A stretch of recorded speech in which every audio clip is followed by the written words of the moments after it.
L'avant-projet de la loi portant dépolitisation et renforcement de la méritocratie dans l'administration publique a été soumis ce matin pour validation. Cet avant-projet permettra d'éviter les nominations par complaisance, mais aussi les clans politiques au sein de l'administration publique. Les précisions vous seront données dans ce journal. L'actualité internationale va nous conduire en France.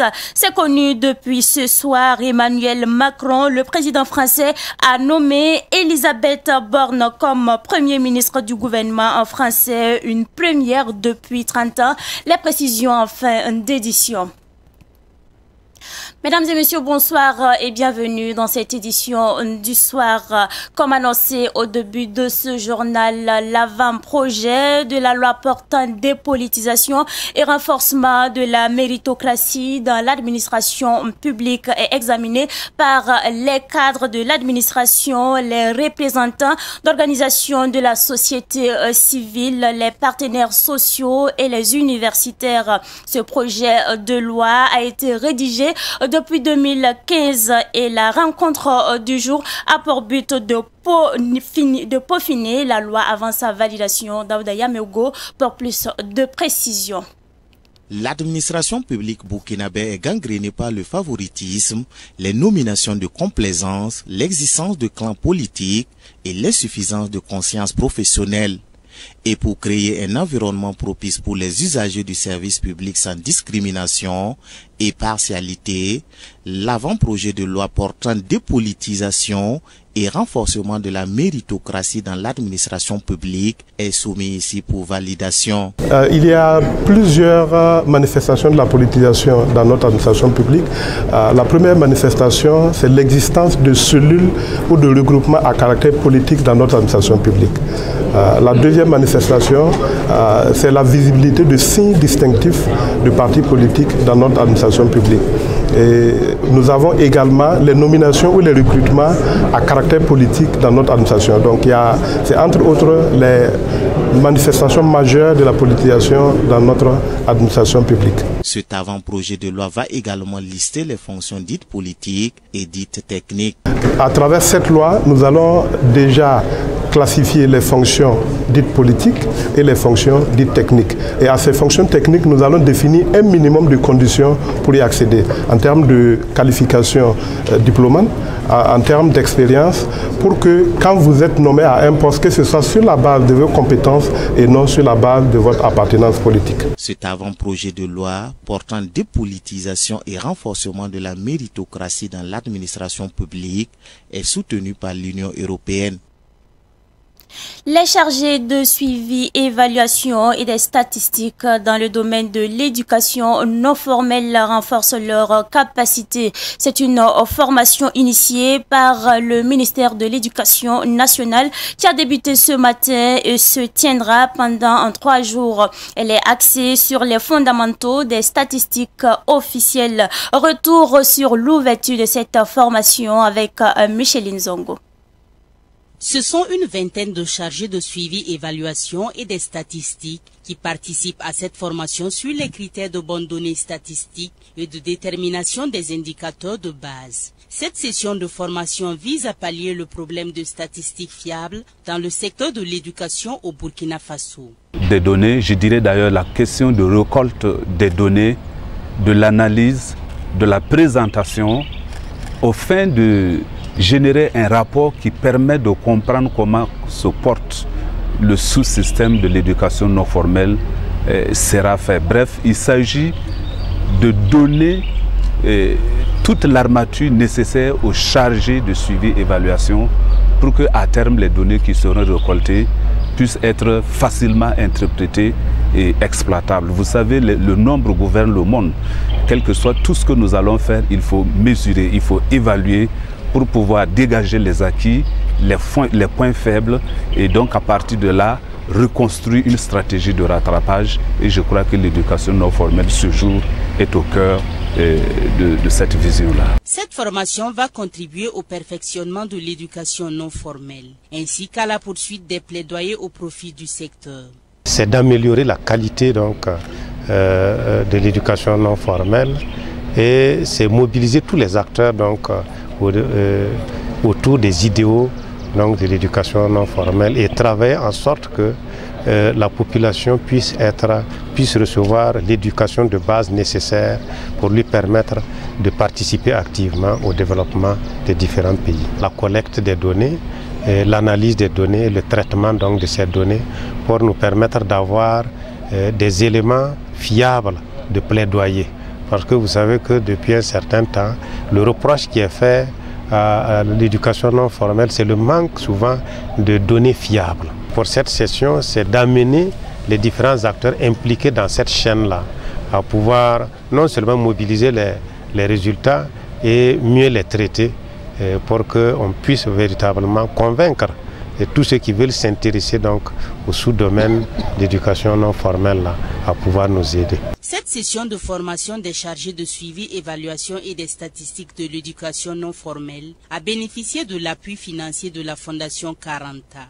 La formation se tient jusqu'au 18 mai prochain au secrétariat permanent du plan stratégique de développement de l'éducation de base et de l'enseignement secondaire à Ouagadougou. Cette fois-ci, nous parlons du parti de Do Pascal Sessouma, Vision Burkina, parti pacifiste qui a lors d'une conférence de presse annoncé que la situation sécuritaire n'a pas connu d'évolution. Et sur le coup d'État du 24 janvier dernier, le parti de Do Pascal Sessouma s'interroge sur la sincérité de ce coup d'État. Do Pascal Sessouma propose la dissolution de l'ALT et de la primature. Issa Oumar Atié a pris part à cette conférence de presse. Retour donc sur cette conférence de presse en images. Que s'est-il passé le 24 janvier dernier? Damiba a-t-il réellement orchestré le coup d'État ou c'est un coup d'État arrangé entre Roch Kaboré et Damiba? Ce sont des questions que se pose Do Pascal Sessouma, président du parti Vision Burkina, un parti qui se veut pacifiste. Pour lui, la manière du MPSR d'exercer le pouvoir d'État et de gérer la crise sécuritaire prouve à suffisance que Damiba ne s'est pas préparé avant de faire le coup d'État. Le temps écoulé a permis de mesurer le degré d'impréparation et d'improvisation des nouveaux dirigeants. Signe palpable qu'ils n'étaient sans doute pas préparés à assumer le pouvoir d'État. Oui, selon le déroulement des événements du 24 janvier et selon l'évolution de la situation sécuritaire et la gestion du pouvoir d'État, nous sommes en droit de poser la question que se posent bon nombre de Burkinabés. Damiba a-t-il réellement perpétré un coup d'État contre Roch ou alors c'est Roch qui a remis le pouvoir à Damiba sous le maquillage d'un coup d'État? Au nom de l'article 1er de la charte traitant des 27 valeurs et principes de la transition qui porte notamment sur la vérité, nous voulons connaître la vérité. Le peuple a le droit de connaître la vérité.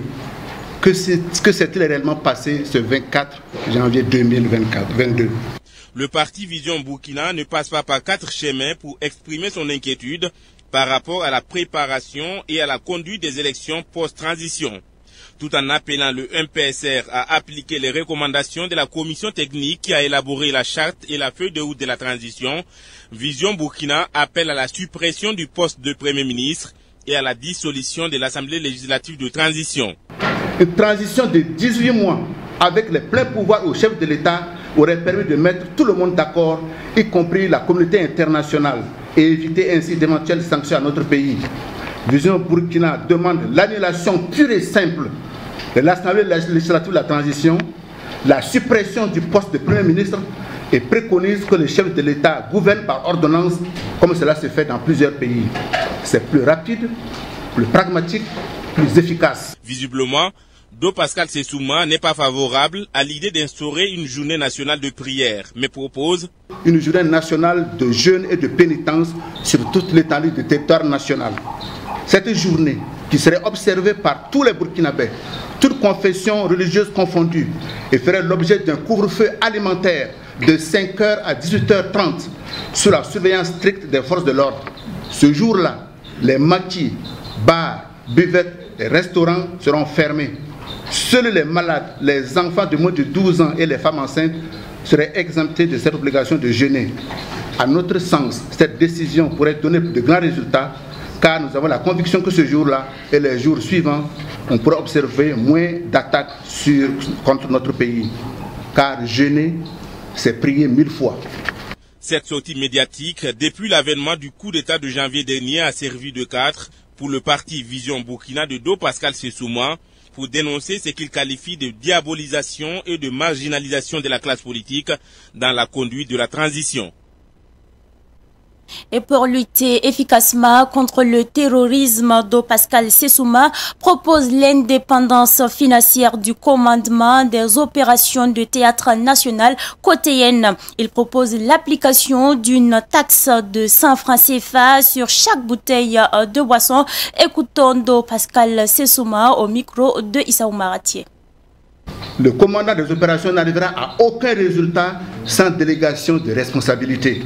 En un mot, il importe de donner carte blanche au commandant des opérations du théâtre national avec un budget conséquent, indépendant totalement du budget alloué à l'état-major et des procédures de décaissement. L'histoire nous enseigne que c'est par des mesures non conventionnelles que se gagnent des guerres non conventionnelles. Et l'argent, c'est le nerf de la guerre. Vision Burkina réitère ici sa proposition de financer l'effort de guerre par une taxe volontaire forfaitaire de 100 francs sur chaque bouteille consommée dans un maquis, bar, bouvette ou restaurant. Chaque jour, c'est près de 4 millions de bouteilles qui sortent des brasseries du Burkina Faso, dont la moitié est consommée dans les maquis. Un simple calcul permet de mesurer le montant qui pourrait revenir à nos braves soldats et volontaires engagés au front, et il a été prouvé que les taxes volontaires sont mieux acceptées et ont plus d'impact que les prélèvements obligatoires sur les salaires.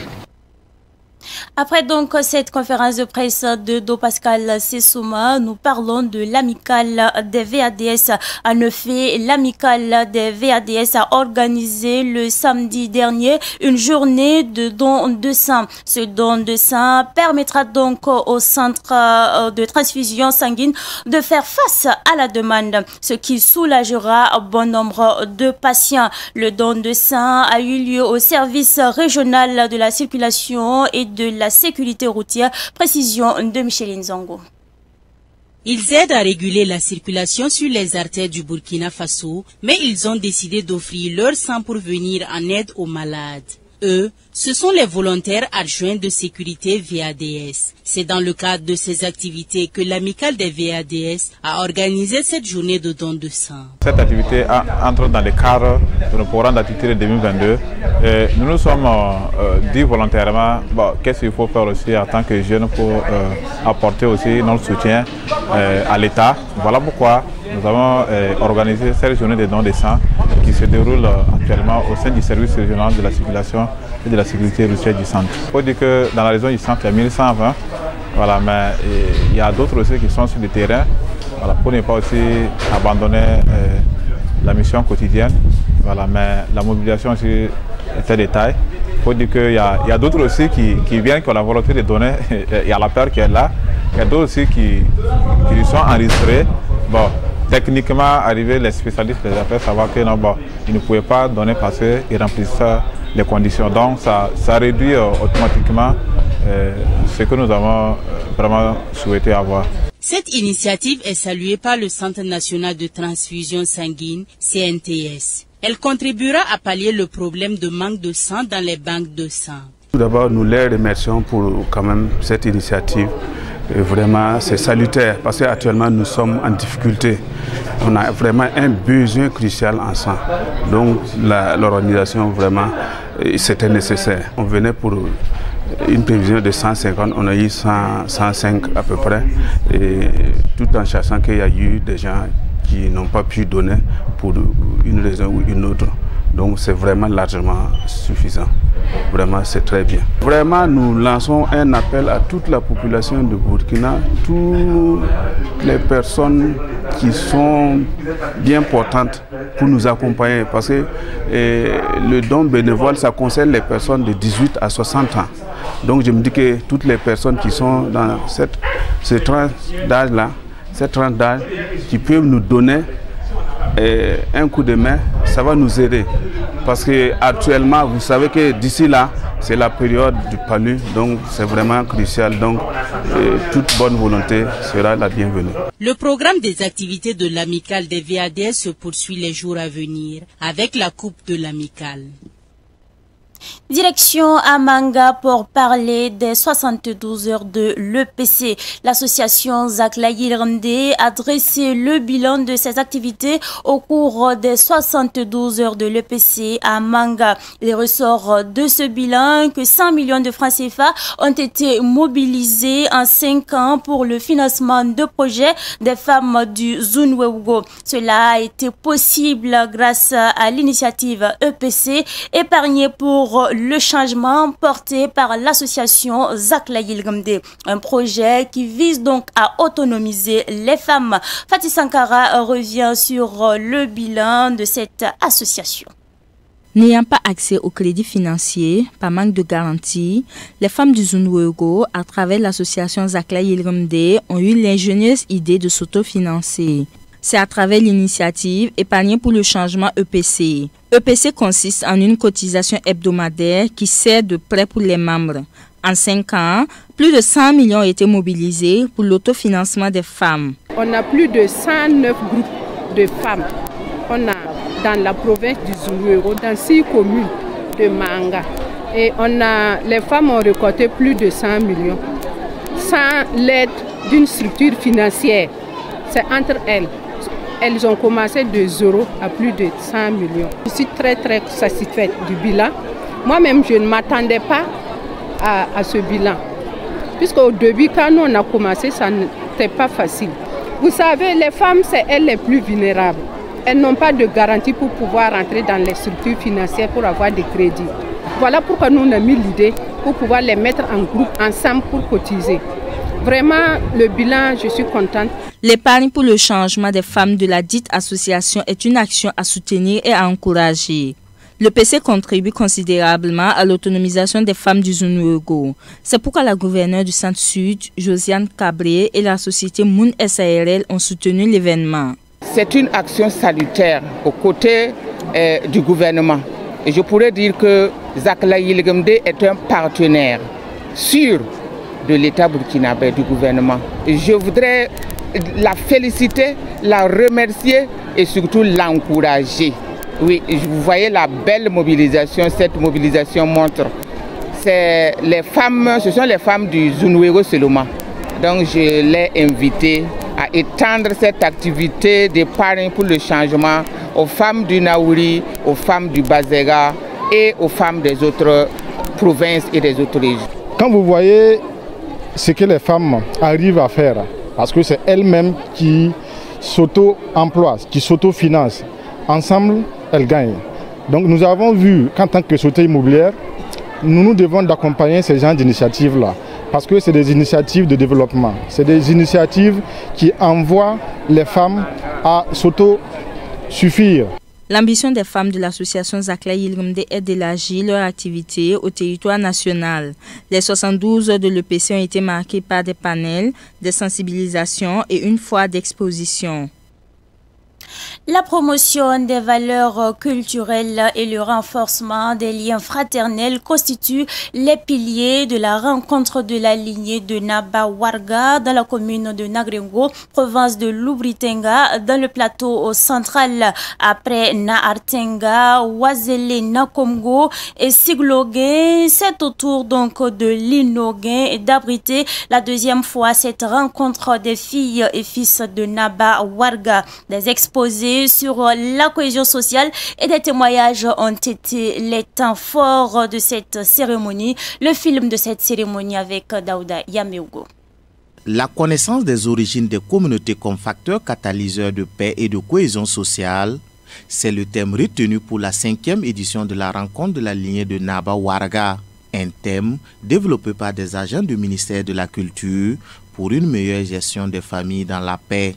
Selon le président du comité d'organisation, Noé Nana, cette rencontre va renforcer davantage la fraternité de la famille. Cette rencontre familiale des liens, c'est la recherche de la paix. En deuxième lieu, c'est pour permettre à la nouvelle génération de connaître les origines, parce qu'on aime dire que qui ne sait pas d'où il vient ne sait pas là où il va. Donc cette rencontre de culture, de paix, de cohésion sociale a beaucoup d'atouts pour surtout la nouvelle génération. La famille s'est déplacée pour s'incliner sur la tombe de Naba Gemba, fondateur de l'actuel Nagriungo, il y a environ 400 ans. Naba Gemba, c'est notre aïeul. Voilà, c'est Naba Gemba qui a créé premièrement le village de Nagriungo et les 4 villages, à savoir Nahantenga, Linore, Wazele, Nakomoro et puis Siglong. C'est des fils du même chef qui a créé la communauté.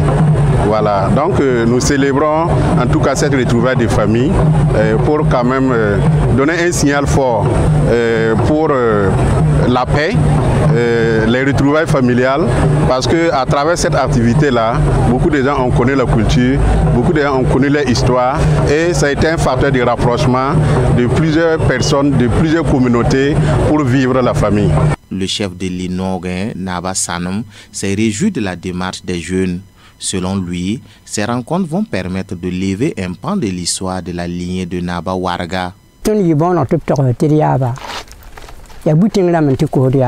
Cette rencontre va permettre à la jeune génération de connaître sa lignée. Lorsque nous étions enfants, nous avons appris que notre grand-père Naba Gemba est le fondateur de l'actuelle commune Nagriungo et il est de notre devoir de transmettre cela à la nouvelle génération. Donc c'est une satisfaction pour moi que les jeunes eux-mêmes cherchent à comprendre leur histoire.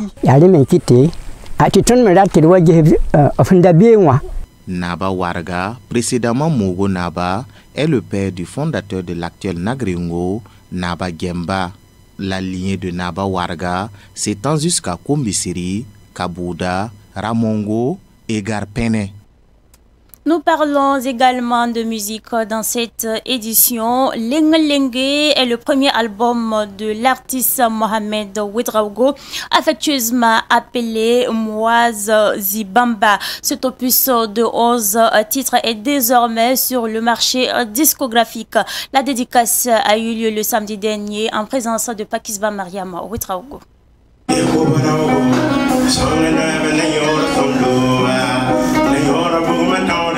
Mao Zibamba est un Burkinabé. Il vit en Suède depuis 2008. Dès son enfance, la musique l'a bercé. C'est tirant leçon de cela qu'il a décidé de mettre un album de 11 titres sur le marché du disque. Lengue est un album chanté en moré, français, anglais et suédois. Un mélange de musique traditionnelle burkinabé et suédoise. La rythmique qu'il préconise, c'est les rythmiques Mwaga, c'est le Wire et le Warba qui est beaucoup mis en valeur. En plus, quelques rythmes aussi traditionnels de la Suède. Disons que pour moi, les cultures, c'est ce qui nous permet d'être ensemble et de vivre ensemble. Quand les tensions sont fortes, il faut trouver un équilibre. Ling c'est un peu du rock, c'est un titre que je peux dire même en passant qu'on rend hommage à Nick Dombi. Quand vous écoutez les sonorités qui sont là, ça a vraiment été bien travaillé. Et moi je pense que Ling peut être joué dans les maquis, les boîtes et tout. Je pense que c'est surtout cette envie que les gens ne disent pas que non. Alors, on est attaqué, il y a des problèmes, alors on ferme le côté musical. Moi, je fais partie de ceux qui disent toujours que c'est pendant les moments durs que la musique doit venir. Un retour aux sources salué par Seydou Traoré, président directeur général de Sedoni Productions. C'est un album qui a été bien conçu avec des arrangeurs tels que Edouard Ouedraogo. Et j'encourage Mao, qui a d'ailleurs fait un tour en Suède comme il l'a dit, et qui joue d'instruments traditionnels aussi bien burkinabé que suédois. En tout cas, je l'encourage dans ses efforts. Pour le parrain Salifou Taïta, Mao Zibamba représente valablement le Burkina Faso en Suède. Moi j'ai eu la chance de participer en tout cas à un voyage à Copenhague et j'ai fait un saut en Suède où je l'ai rencontré. Pour moi c'est un ambassadeur parce qu'il représente valablement notre pays sur le plan culturel mais sur le plan citoyen. Parce qu'en Suède il a vraiment ce qu'on appelle les valeurs d'intégrité de notre pays qu'il incarne. Et quand vous écoutez toutes les chansons qu'il a en tout cas confectionnées en langue morée et même en suédois et en anglais, il loue la patrie, il lève haut le drapeau et pour ça seulement nous pouvons nous engager à l'accompagner. Lengue est disponible sur le marché du disque à 5 000 francs CFA le CD.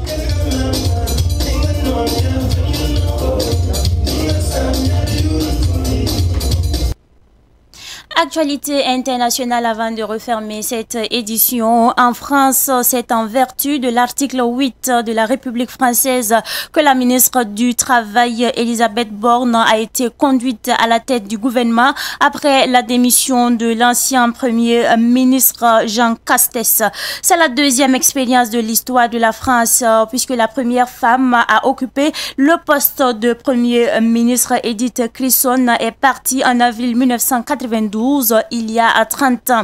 Rappelons que durant le premier mandat d'Emmanuel Macron, Elisabeth Borne a occupé plusieurs postes. Elle a été ministre de la Transition écologique et solidaire, chargée des Transports, ministre du Travail, de l'Emploi et de l'Insertion. Quand tu te lèves le matin, pense au précieux privilège que tu as d'être vivant, de respirer, de penser, de sentir, de toucher et d'aimer. C'est avec cette citation de Marc Aurèle que prend fin cette édition que j'ai pris du plaisir d'ailleurs à vous présenter. Merci à vous qui nous avez suivis de bout en bout. Tout à l'heure, le journal en langue nationale Moré avec Salamata Tapsoba. Très bonne suite de programme à toutes et à tous.